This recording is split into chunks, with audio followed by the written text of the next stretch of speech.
Hello મિત્રો, જય શ્રી કૃષ્ણ. સ્વાગત છે તમારા બધાનું અંજલિ ગુજરાતી ફૂડ ચેનલમાં. તો આજે આપણે બનાવશું ગુજરાતી ઓરમું ને ફાડા લાપસી પણ કહેવાય છે. તો જો આજે આપણે એ બનાવશું. તો જો લાપસી બનાવવા માટે એક વાટકી આપણે ઘઉંના ફાડા લીધા છે. તો જો આ રીતના ફાડા આવે છે એ આપણે રેડીમેડ જ લીધા છે.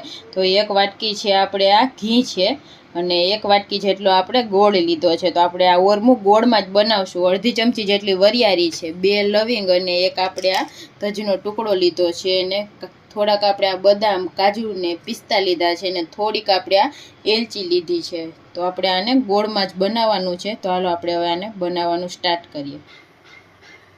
તો આપણે ઓરમું કુકરમાં બનાવવાનું છે. તો આપણે કુકરમાં ઘી એડ કરી દેશું. ઘી આપણું સેજ ગરમ થઈ જાય એટલે આપણે એમાં તજ અને લવિંગ એડ કરી દેશું. તો આની ફ્લેવર ઓરમામાં એકદમ સરસ આવે છે અને અડધી ચમચી આપણે વરિયાળી એડ કરી દેશું.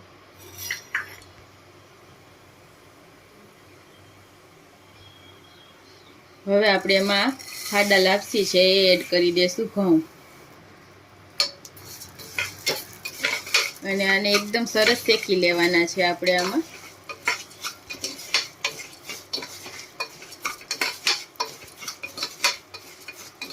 જેમ શેકાશે ને એમ એકદમ સરસ ઘઉંના દાણા ફૂલી જાય એટલે એકદમ સરસ આને શેકી લેશું.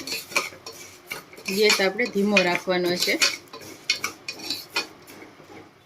તો જો ઘઉંના દાણા એકદમ સરસ શેકાઈ જાય ને એટલે આ રીતે જો ફૂલી જાય છે તો આપણા આ દાણા એકદમ સરસ શેકાઈ ગયા છે. હવે આપણે એમાં કાજુ એડ કરી દેશું, બદામ એડ કરી દેશું અને પિસ્તાની કતરણ છે એ એડ કરી દેશું અને આને પણ 1 મિનિટ માટે શેકી લેશું.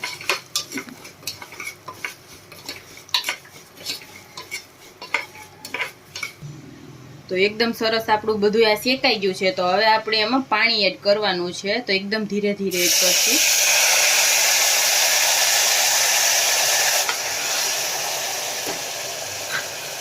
તો આપણે જે વાટકીથી ઓરમું લીધું હતું, જે વાટકીથી આપણે ઓરમું લીધું છે એ વાટકીથી આપણે 3 વાટકી જેટલું પાણી એડ કરવાનું છે આપણે આમાં. તો 1 વાટકી ઓરમું હોય તો આપણે 3 વાટકી પાણી એડ કરશું.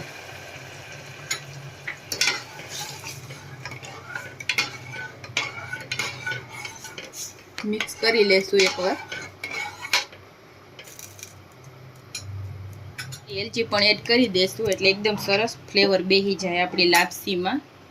તો એકવાર આને મિક્સ કરી લેશું.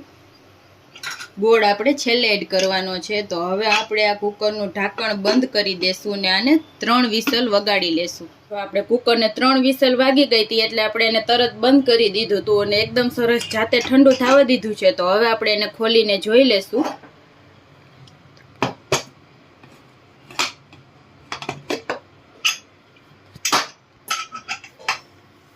તો આપણી ફાડા લાપસી એકદમ સરસ બફાઈ ગઈ છે. તો આપણે જોઈ લઈશું. તો જોઈ શકો છો એકદમ સરસ આપણે હાથમાં લઈને ચેક કરી લેવાની છે.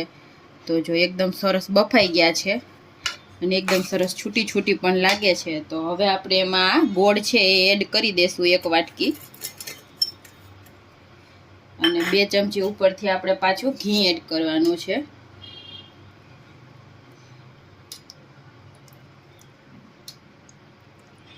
તો હવે આપણે આને પાછું ગેસે મૂકશું. તો ગેસે મૂકીને આપણે આને એકદમ સરસ મિક્સ કરવાનું છે. તો આપણે ગોળને ઓગળવા દેવાનો છે ધીમા તાપે. 2 થી 3 મિનિટ લાગશે તો એકદમ સરસ આપણો ગોળ છે એ ઓગળી જશે. તો હળવાથી મિક્સ કરતા રહેશું ને એકદમ સરસ આ ગોળને ઓગાળી લેશું. તો જો 2 થી 3 મિનિટ આપણે પકાવ્યું છે અને આપણો ગોળ એકદમ સરસ ઓગળી ગયો છે અને ઘી પણ એકદમ સરસ છૂટું થઈ ગયું છે. તો જો એકદમ મસ્ત આપણું ઓરમું તૈયાર થઈ ગયું છે. તો ગેસ બંધ કરી દેશું અને આને ગરમા ગરમ સર્વ કરશું. તો જો એકદમ મસ્ત આખા ઘરમાં સુગંધ આવે છે. એકદમ ટેસ્ટી બન્યું છે આપણું ઓરમું. તો જો આ રીતે તમે આ માપ સાથે બનાવશો તો એકદમ પરફેક્ટ બનશે.